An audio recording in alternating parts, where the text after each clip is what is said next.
Hello everyone and welcome back to another video from Gaming Basics. In this video, I'm going to show you how to send coins in the 8-ball pool game. So let's get started right away. First of all, just open up the 8-ball pool game on your device, and once it is fully loaded, you can send coin to any one of your friends by simply tapping on the friends option at the bottom left corner. After you tap on this, you will be shown all of your friends within the game. In order to send them coins, simply tap on the gift option at the bottom left corner of their ID, and then this will immediately send them coins. You can also do this by tapping on the gift icon at the bottom left corner of the game's main menu itself, and then you can simply tap on send gifts, and from there you can tap on send free coins. Then simply select all of your friends that you want to send coins to, and then tap on the send button, and now all of the friends that you selected have been sent some free coin.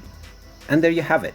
That is how easy it is to send coins on the 8-ball pool game. If you find this video helpful, make sure you hit that like button and subscribe to our channel if you haven't done so already. Also ring that notification bell to never miss another update from us.